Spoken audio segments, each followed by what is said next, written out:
दीपक, मी तुला किती वेळा सांगितलं, माझ्याकडून आता तुझ्या आई वडिलांची सेवा होत नाही. दोघेही पूर्ण दिवस आराम करत राहतात आणि काही ना काहीतरी नवीन बनवण्याची ऑर्डर देत राहतात. आता अजून माझ्याने यांची सेवा व्हायची नाही. तू त्यांना वृद्धाश्रमात का नाही पाठवत?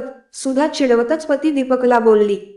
दीपक बोलला, सुधा, एकदा ही सगळी प्रॉपर्टी आपल्या ताब्यात येऊ दे, मग मी यांना वृद्धाश्रमात पाठवतो. तस पण दोघे आता म्हातारे झालेत, उरले सुरले दिवस वृद्धाश्रमात काढतील. तू इतकी चिडू नकोस, बस, एकदा ही सगळी प्रॉपर्टी आपली होऊ दे. दीपक, मला तर लग्नानंतर लगेचच वेगळं राहायचं होत, पण तू लग्न झाल्यापासून आतापर्यंत हेच बोलतोयस की लवकरच हे घर आपल्या ताब्यात येईल आणि आपण या दोन म्हाताऱ्यांना वृद्धाश्रमात पाठवू. पण तू आजपर्यंत मला फक्त स्वप्न दाखवत आलास. काय माहित माझं हे स्वप्न कधी पूर्ण होईल, कधी मी या घराची एकटी मालकीण होणार, कधी मी या घराची एकटी मालकीण होणार, कधी तुझ्या आई वडिलांपासून मला सुटका मिळणार. दीपक बोलला, मी तुझ्यावर किती प्रेम करतो तुला माहितीये ना सुधा. तुझ्या सुखासाठी मी काहीही करायला तयार आहे. बस एकदा काहीतरी आयडिया मिळू दे की या लोकांची घरच्या पेपर्सवर सही कशी घ्यायची. मग तू बघ, तू राणी आणि मी राजा, दोघ मिळून या घरावर राज्य करू. अच्छा ऐक दीपक, आज तुला सुट्टी आहे तर जरा बेबीला बघ, मी पार्लरला जाऊन येते. दीपक बोलला, हो तू जाऊन ये, तोपर्यंत मी बेबीला सांभाळतो. दीपक आपल्या मुलीला झोपवून जस्ट रूमच्या बाहेर आला तेव्हा दीपकची आई बोलली, दीपक, मी रात्रभर अजिबात झोपले नाही. पंख्याचा खूप आवाज येतोय, माहित नाही त्याला काय झालाय. आज तुझी सुट्टी आहे ना, तू आजच पंखा ठीक करून घे, म्हणजे मी रात्रभर शांतपणे झोपू शकेन. असं बोलत असताना तिला जोरजोरात खोकला येतो. हळूच उठून जवळच्याच बाटलीतलं पाणी ग्लासात ओतून पिलू लागली. थोडंच पाणी प्यायला आणि थोडंच पाणी तोंडातून बाहेर होऊन त्यांचा ब्लाऊज भिजला. वय जास्त असल्यामुळे तिचे हात पाणी पिताना थरथरत होते.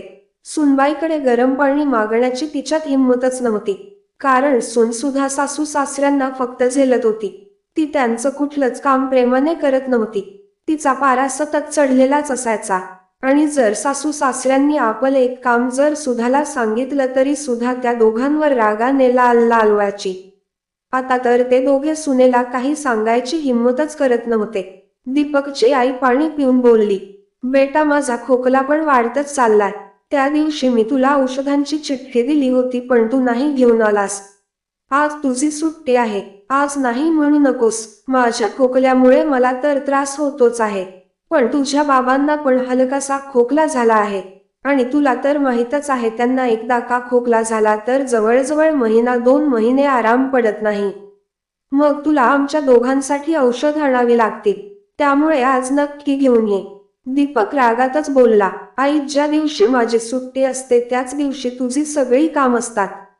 सुट्टीच्या दिवशी सुद्धा या घरात हे जगू देत नाही तुम्ही. स्वतः दिवसरात्र पलंगावर होऊन राहतेस आणि मला सतत काम सांगत असतेस. माझ्याकडे या सगळ्यासाठी अजिबात वेळ नाही आणि पैसे काय झाडाला लागतात. मला पण खूप खर्च आहे. माझी मुलगी आता मोठी होत आहे, तीच पालन पोषण करायचं आहे. पण इथे तर तुम्हीच प्रत्येक दिवशी काही ना काही तक्रार असते. तुला आणि बाबांना तर काही काम नसत, खायचं पियाच आराम करायचा, पण मला सुट्टीच्या दिवशी पण आराम करायला देत नाहीत. बाजूलाच झोपलेल्या दीपकच्या बाबांचे डोळे त्याच्या जोरात बोलण्याने उघडले. पहिलंच त्यांना कमी ऐकू येत. त्यांना कळत नव्हतं की मुलगा का ओरडतोय. काही समजून घ्यायच्या आधीच ते मुलगा दीपकला बोलले, बेटा, खूप दिवस झाले मला या चष्म्यातून बरोबर दिसत नाही. असं वाटतंय की नंबर वाढलाय. तुला आज सुट्टी आहे तर मला आज चष्म्याच्या दुकानात घेऊन चल. काळ मित्रांबरोबर चालायला पण नाही गेलो कारण चष्म्यातून बरोबर दिसत नाही. कुठेतरी पडेन म्हणून घरातच बसलो. घरात पूर्ण दिवस काढायला जड जात, त्यामुळे तू आज मला घेऊन चल. तुझ्याबरोबर बाहेर गेल्यास जमाना होऊन गेला. तेवढ्यात दीपक तणतणत बोलला, घ्या आता यांची पण ऑर्डर सुरू झाली. मी काय हेच काम करत बसू काय पूर्ण दिवस. तो हात सोडून बोलला, मला शांतीने जगू द्या. सुधा खरं बोलते, तुम्हा दोघांना वृद्धाश्रमातच पाठवलं पाहिजे, तेव्हाच आम्हा दोघांना शांती मिळेल. एवढं बोलून दीपक बाहेर हॉलमध्ये जाऊन टीव्ही बघत बसला. मुलाचे कडू शब्द ऐकून आई वडिलांच मन भरून आलं. आई रडत रडतच बोलली, सून तर सून, मुलगा पण नेहमी आपल्याला झिडकारत असतो.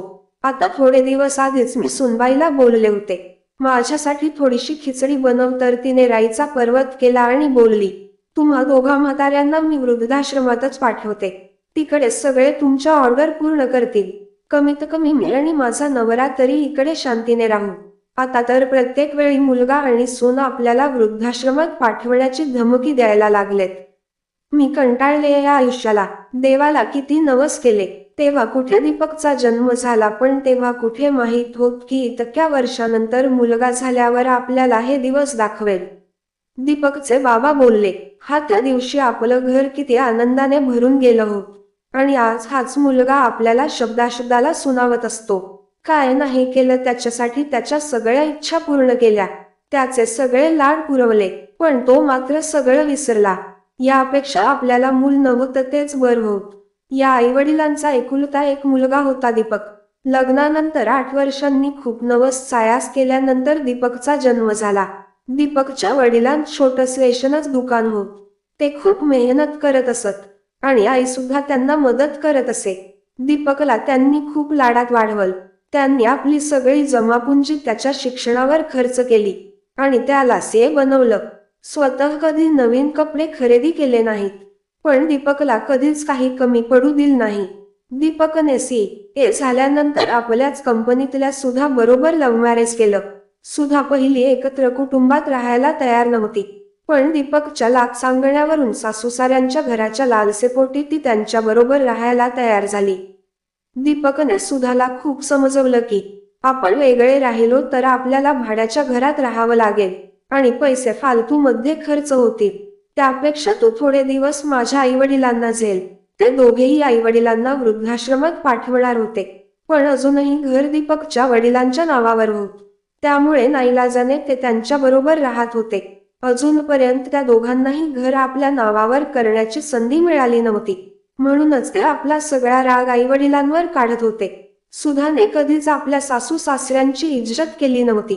सतत त्यांना अडाणी गावंढळ असं हिणवत असायची, पण ते बिचारे दोघ आपली मूल असं म्हणून गप्प बसायचे. दीपकच्या आईला रडताना बघून दीपकचे बाबा बोलले, चला आपण पण थोडा वेळ बाहेर बसून टीव्ही बघूया, आणि ते दोघ बाहेर येऊन बसतात. एवढ्यात दीपकला सुधाचा फोन आला. दीपक बोलला, हा डार्लिंग बोल ना, काय झेल. दीपक, अस्मी ब्युटी पार्लर मधून निघाले तर माझी स्कूटी पंक्चर झाली, तू मला घ्यायला येतोस का. दीपक बोलला, हो सुधातच, पण आज माझी सुट्टी आहे, मी आता येतो, तो तिथेच थांब, आणि तो सुधाला घ्यायला निघून जातो. दीपकचे आई वडील विचार करतात, आमची औषध चष्मा पंखा ठीक करायला त्याच्याकडे अजिबात वेळ नाही, पण बायकोला पार्लर मधून घरी आणायला वेळ आहे. दीपकचे बाबा बोलले, आता अति झालं, आपण जेवढं सहन करतोय तेवढं हे दोघे आपल्याला जास्त त्रास देत आहेत. शेवटी हे घर आपलं आहे. या दोघांना आता सांगायलाच पाहिजे की आमचा आत्मसन्मान अजून जिवंत आहे. हे दोघ आपल्याला काय वृद्धाश्रमात पाठवणार, त्याच्या आधी आपणच यांना घराबाहेर काढू. त्यांना सुधारण्याची खूप संधी दिली, पण वेळोवेळी ते आपला अपमान करत आले. दीपकच्या आईला परत जोरजोरात खोकला यायला सुरुवात झाली. दीपकचे बाबा तिच्यासाठी औषध घेऊन आले. त्यांना चष्म्यातून बरोबर दिसत नव्हतं, पण मेडिकल वाल्याने त्यांना मदत केली. दीपक आणि सुधा जेव्हा घरी आले तेव्हा समोरच दृश्य बघून त्यांच्या पायाखालची जमीनच सरकली. त्यांना आईवडिलांबरोबर एक वकील बसलेला दिसला, ज्याला दीपकच्या बाबांनी स्वतः फोन करून बोलवलं होतं. वकील घराचे सगळे पेपर्स घेऊन बसला होता. दीपक आणि सुधा घरी आल्यानंतर वकील बोलला, तुमच्या आईवडिलांना तुमच्यावर केस करायची आहे. हे दोघेही त्यांच्या प्रॉपर्टीतून तुम्हाला बेदखल करत आहेत. ते दोघेही घाबरून बोलले, का बाबा, असं का करताय तुम्ही. दीपकचे बाबा बोलले, जो मुलगा आणि सून आम्हाला सतत झिडकारत असतात, सतत बेइज्जत करत असतात, आमचे कधीच काळजी घेत नाहीत, आमच्याशी सुले 2 शब्द बोलायलाही त्यांना वेळ नाही, अशा मुलगा आणि सुनेबरोबर आम्हाला राहायचंच नाही, आणि सगळ्यात महत्वाचं, हे दोघ आम्हाला आमच्याच घरातून काढून वृद्धाश्रमात पाठवणार. सुधाला पहिलं तर खूप राग आला, पण नंतर तणतणतच बोलली, तुम्ही दोघ म्हातारे तर जरा जास्तच तोऱ्यात बोलता, जेवायला तर मीच देते ना, हे विसरलात का तुम्ही. हे ऐकून दीपकची आई बोलली, सुनबाई, जेवण बनवणारे तर 1000 मिळतील, पण तुझ्यासारखी एक पण नको. दीपक आपल्या हातातून सगळं निसटताना बघून सुधाला बोलला, तू आधी गप. नंतर आईला बोलला, आई एक बस. आई कधी वाईट नाही होऊ शकत. तू आमच्या बरोबर असं कस करू शकतेस. आई बोलली, जेव्हा पोटचा मुलगाच होतो तेव्हा आई वडिलांना सुद्धा वाईट व्हावं लागत. तुम्हाला काय वाटलं की आम्ही दोघ म्हातारे झालोय तर कचऱ्यासारखं अलगद बाजूला करू. पण बेटा आमचा स्वाभिमान अजून जिवंत आहे. तिथे बसलेला वकील बोलला, कायद्यानुसार जर मुलं आई वडिलांना इज्जत देत नसतील, त्यांचा मान राखत नसतील, त्यांची सेवा करत नसतील, त्यांना स्वतःचं घर असूनही वृद्धाश्रमात पाठवणार असतील, तर आई वडिलांना पूर्ण हक्क आहे की ते त्यांना आपल्या संपत्तीतून बेदखल करू शकतात. दीपक आणि सुधा त्यांना हात जोडून विनंती करत बोलले, आई बाबा असं करू नका. आम्ही कुठे जाणार. पण त्याच्या आई वडिलांच मन आज दगड बनलं होत. त्यांच्यावर कुठलाही परिणाम झाला नाही. ते आपल्या निर्णयावर ठाम राहिले आणि अशा मुलगा आणि सुनेला त्यांनी घरातून बाहेर काढल, जे त्यांना घराबाहेर काढू इच्छित होते. तर मंडळी, आयुष्यात कितीही संकट आली तरी आई वडिलांना कधीही दुखवू नका. जर ही कथा तुम्हाला आवडली तर कमेंट बॉक्समध्ये नक्की कळवा.